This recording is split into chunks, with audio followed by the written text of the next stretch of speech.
There are three constants in life as a Sacramento Kings fan: death, taxes, and suffering. Whenever God even gives them a modicum of hope, it's just there to make the stab in the back hurt even more for those masochists who still call themselves fans of the sad sack of a franchise. And this year is no different. They trade away their starting point guard and have their starting center wanting out as well. In addition, the point guard that they traded for that starting center just made it to the NBA Finals, which is somewhere they have never been before. Yikes.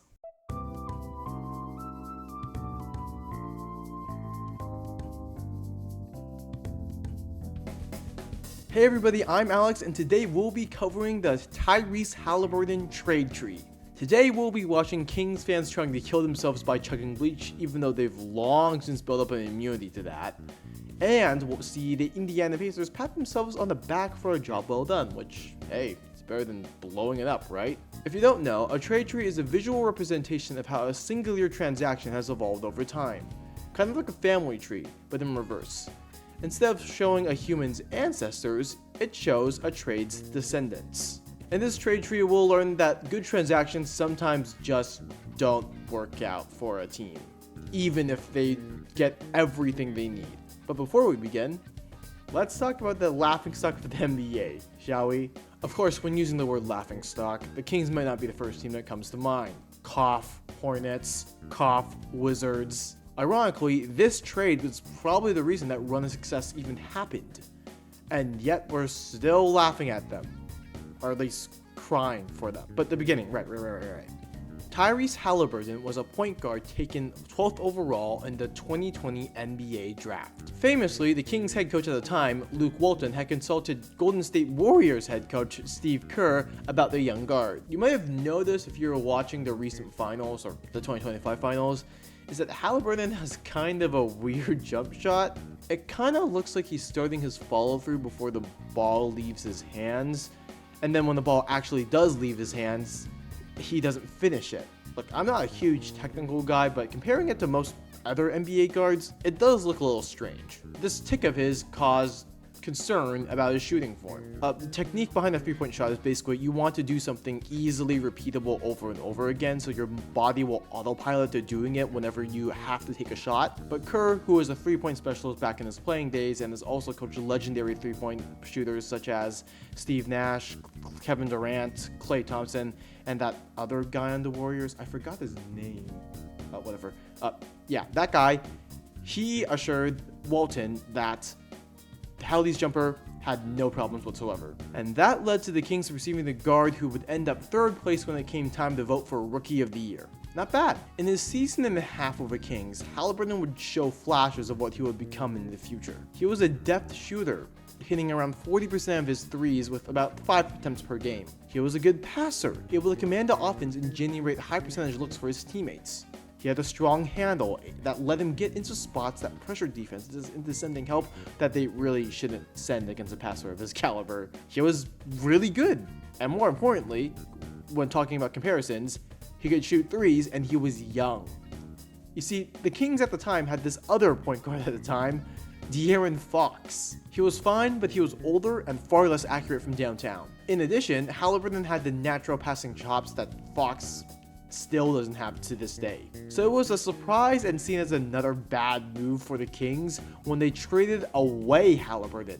The trade is as follows. The Sacramento Kings traded guard Tyrese Haliburton, guard Buddy Hield, and big Tristan Thompson to the Indiana Pacers. In return, the Kings would receive a second round pick in 2022, wing Justin Holiday, wing Jeremy Lamb, and center Domantas Sabonis. The Kings side of this trade tree is technically shorter, so let's start with that. The second round pick was used to take Jordan Walsh, a forward who never played a single game with the Kings, because 6 days after that draft, he was traded to the Boston Celtics with another second round pick.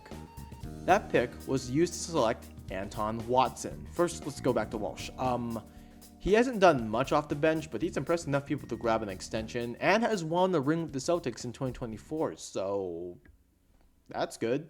It's one more than he would have won with the Kings. Watson was waived by the Celtics without playing a game for them.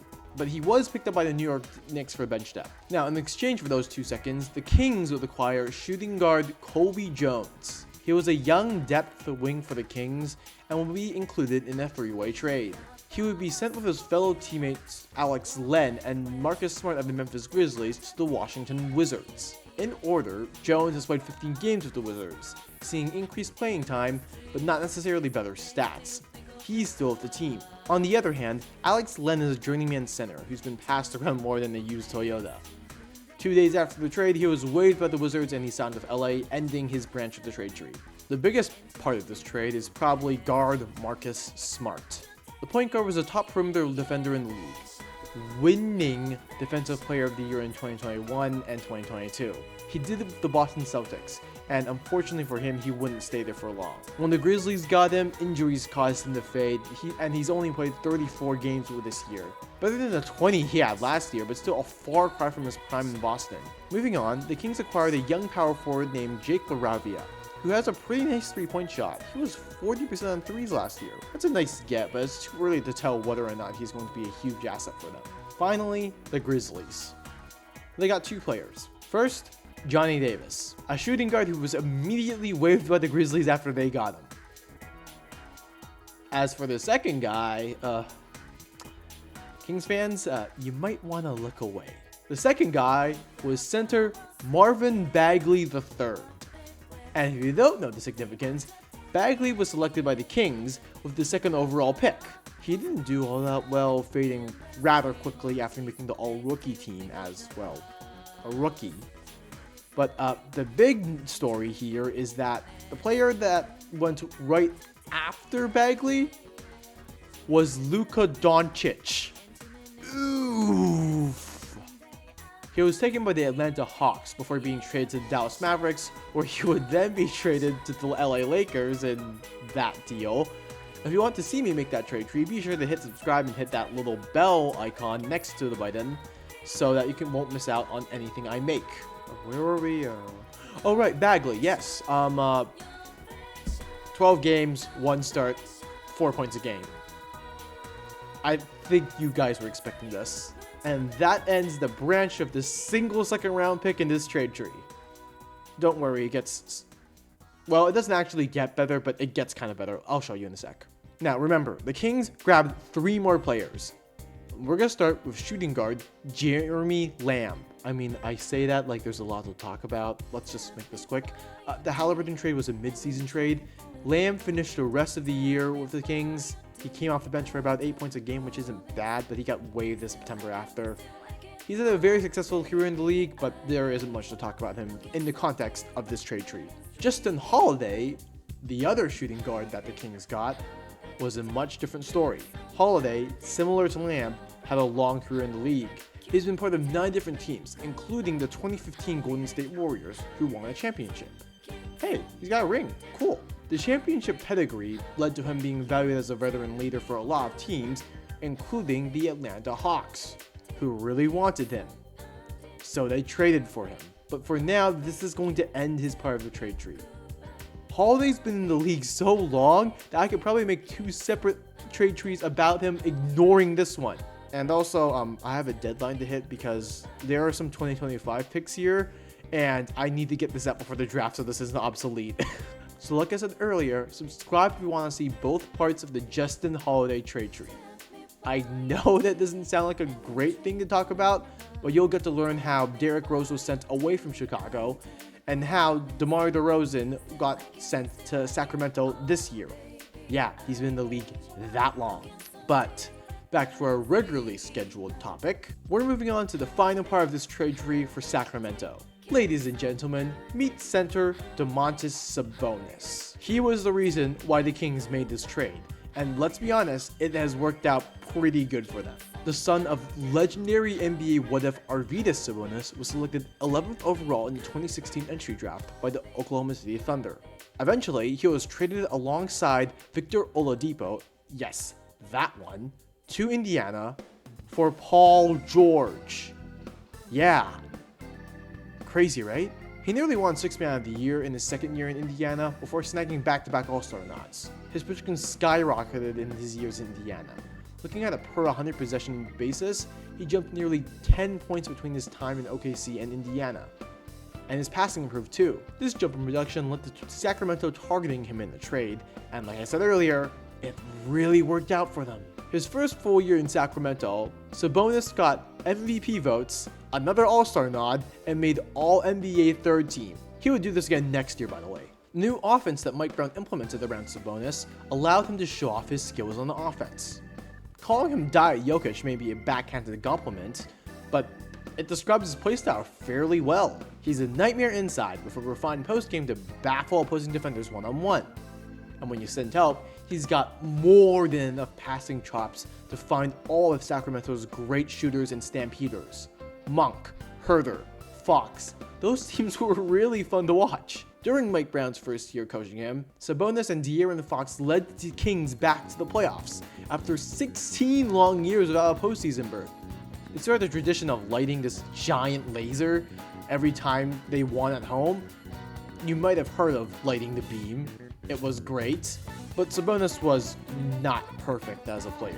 While he was far from a net negative, Sabonis had some lingering defensive concerns.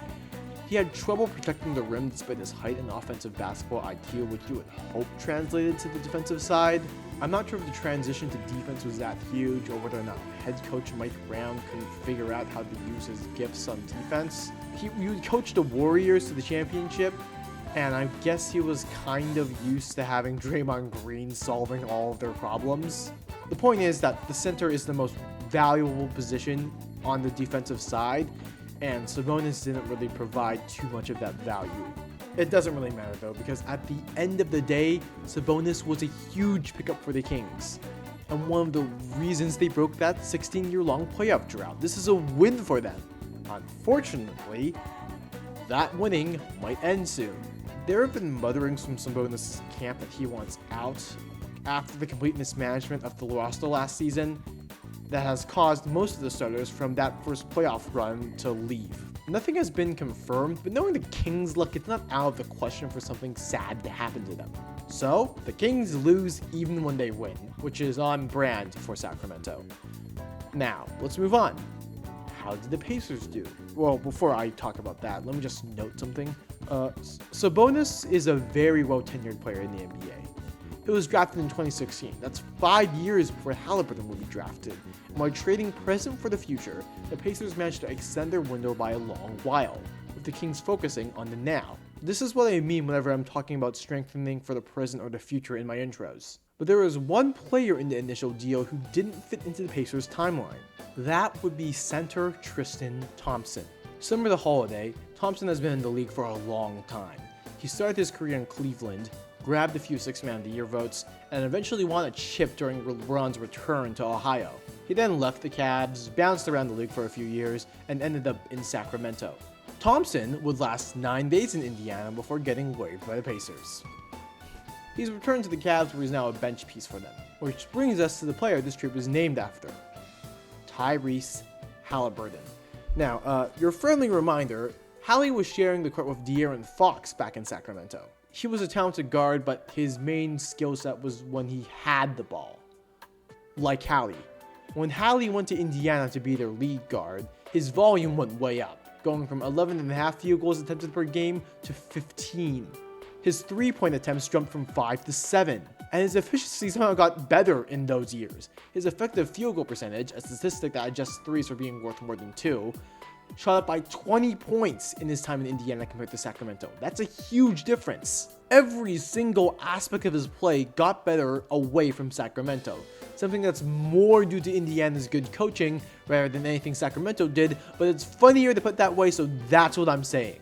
His passing became sharper. His reads became quicker. He got more aggressive, seeing him hit the 20-point per game barrier for the first time in his career. He picked up a few off-ball tricks, allowing him to maintain offensive pressure without holding the ball. And of course, he was a major contributor to the Pacers' playoff runs. His first shot at the playoffs saw him get to the Eastern Conference Finals, where his team would get swept by the Celtics. Swept is in air quotes, because the series score ended 4-0, but Game 1 went to overtime, Games 3 and 4 were both decided by 3 points, And Boston insiders would later claim that the Pacers were their toughest opponent all playoffs. If there was a little luck, they could have probably gone 7 games. Not sure if they would have won though. As for the year after, that's this year. The finals year. The Pacers smoked the Milwaukee Bucks, outlasted the Cleveland Cavaliers, outclutched the New York Knicks, and made it to the finals all the way to Game 7, only for Haliburton to blow his Achilles, and the Pacers lost because they had 2 other guys on the team that could handle the ball. And also because Rick Carlisle clearly didn't watch any of Siakam's film back when he was in Toronto, because he could have played the entire game. Nick Nurse made him do it all the time. That was a joke. I'm not an NBA coach. There could be any number of reasons why Carlisle did that. But I find it kind of weird. Now, talking about this trade in general, the Kings did great in this trade. They got an elite offensive piece that turned them into a playoff dark horse that could have gone further if Sacramento had added to their initial playoff success or just gotten a little luckier. But Sabonis has spent 4 more years in the league than Haliburton, making him older and probably going to fade out sooner. They're both producing similar results, both are the focal point of their team's respective offenses, and are 2-time All-Stars. Sabonis has an extra All-NBA third-team appearance, but it's not a huge gap between the two. And also considering that Sabonis wants out now, it's really hard to say the Kings didn't at least do worse in this trade than the Pacers. Oh, and the playoff success definitely makes the gap between these two teams feel bigger. The Western Conference of the 2020s is a hydrogen bomb compared to the East coughing baby, but I don't think that's going to give Kings fans much solace to know that the Pacers made to the finals with one of their original players, and they didn't. Now, Hallie got injured, but even if he doesn't play another second for Indiana, getting to the NBA Finals because of a trade you made automatically makes this a win for you. I'm calling this one for the Pacers already, and that's without the last member of this trade tree. Ladies and gents, meet shooting guard Buddy Hield. Okay, so Hield himself, he's a good player, but that's not the reason why I'm building this up. He's an elite shooter whose 3-point percentage hasn't dipped between 0.360 for his entire career. He spent the majority of his career and up to this point in Sacramento after getting traded from New Orleans his rookie year, where he was an on and off starter for the entire time. Mostly due to the other facets of his game needing work. I'm not saying he's bad at defense, he certainly has the will to make it work, but the sense to defend people isn't quite there. Indiana started him for a year, but they eventually elected to send him elsewhere. And this is where things get crazy. They traded him away in a 3-way deal. Buddy would get sent to Philadelphia. In exchange, the Pacers would get some cash, shooting guard Furkan Korkmaz, a 2nd round pick in 2024, a 2nd round pick in 2029, and from the Spurs, forward Doug McDermott. In exchange for being part of this deal, the Spurs would get forward Marcus Morris, some cash of their own, and a 2nd round pick in 2029. Starting with the Pacers. Korkmaz would get waived the day he got to Indiana. McDermott walked in free agency after being active for 18 games for the Pacers. The 2024 2nd round pick was used to select Juan Nunez, who was flipped without playing a game for the Pacers to the Spurs in a different trade for Johnny Furphy. All these players mentioned are of minimal note, either getting waived, walking in free agency, or just not playing enough. As for the Spurs, Morris, despite being a successful NBA veteran, got waived 21 days after the trade, ending his part of the trade tree. The cash is probably in a Swiss bank account somewhere, and the pick is in 2029. All of that for basically nothing, because Hield had a significant bench role that was shortened quickly thanks to his inconsistency on both offense and defense. He barely played in the playoffs against the New York Knicks until the last game, where he hit 6 threes to help the Sixers get to overtime. But that was as far as they would go. But just when this trade tree was about to die, the Sixers grabbed the defibrillator and brought it back to life. They handed Buddy Hield a large extension, and then sent him along to Golden State in a 6-way trade. The 6 teams involved in this trade would be the 76ers, obviously, the Dallas Mavericks, the Denver Nuggets, the Charlotte Hornets, the Minnesota Timberwolves, and the Golden State Warriors. Philadelphia would get a 2nd round pick in 2031. Obviously not used yet. The Mavericks would get Warriors shooting guard Klay Thompson. Oh, there he is again. Yeah, this is that trade, by the way.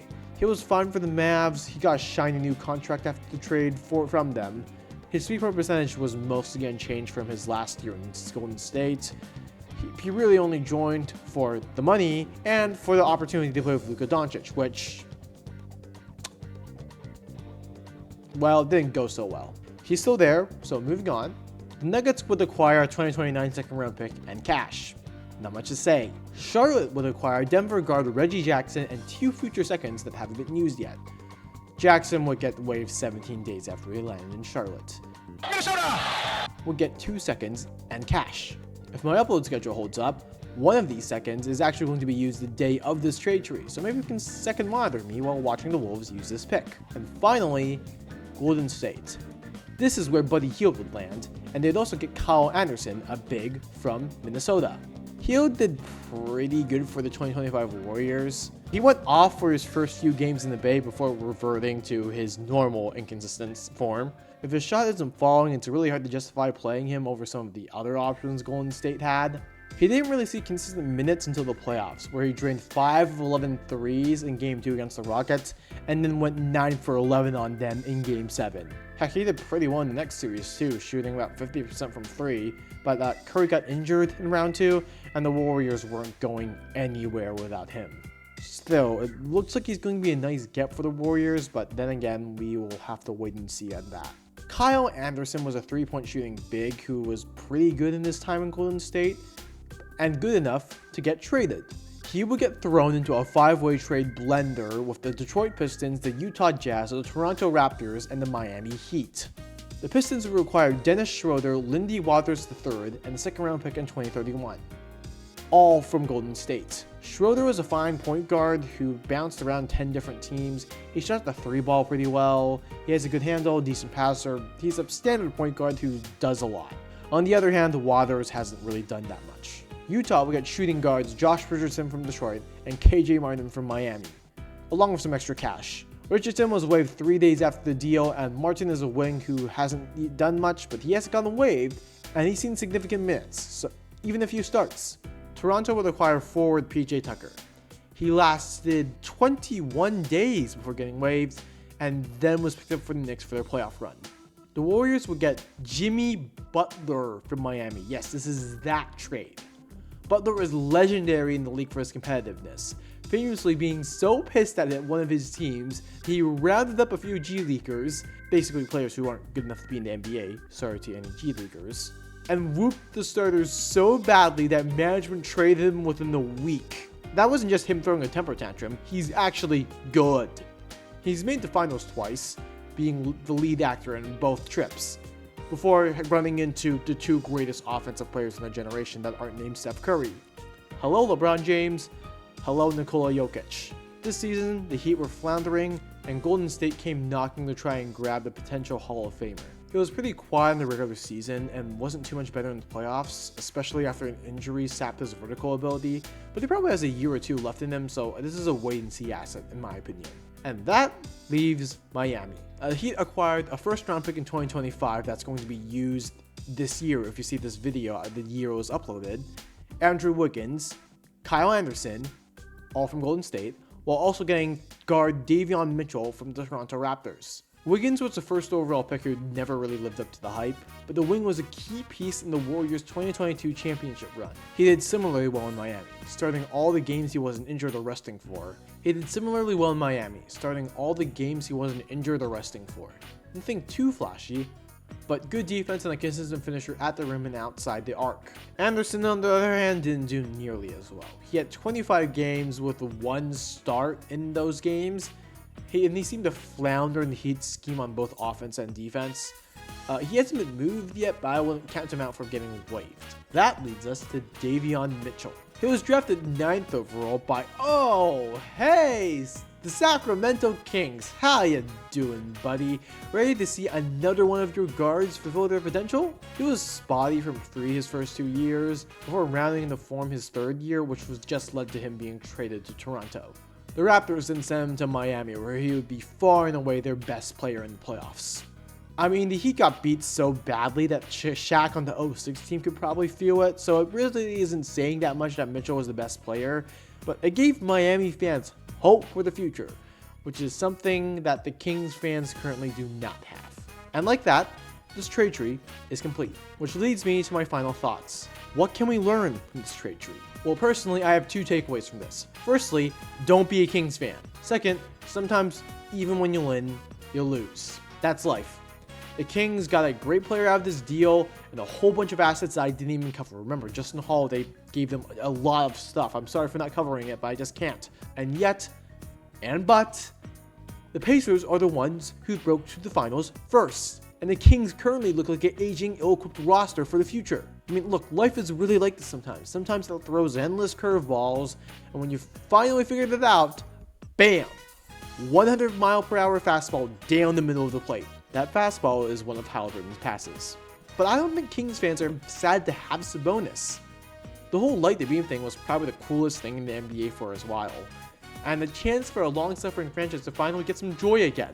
And I think that's the lesson here. Yeah, life is mean, but it will give you something to value. Whether or not you choose to agonize over what could have been or just appreciate what you have, that's up to you. And with that, this is the end of the video. What trade trees do you want me to make? I'm willing to cover ones from the NFL, NBA, MLB, or NHL. Leave your ideas in the comments below. While you're down there, why don't you leave a like or subscribe to the channel?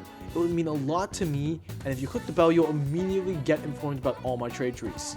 I'm Alex. I thank you for spending your time with me.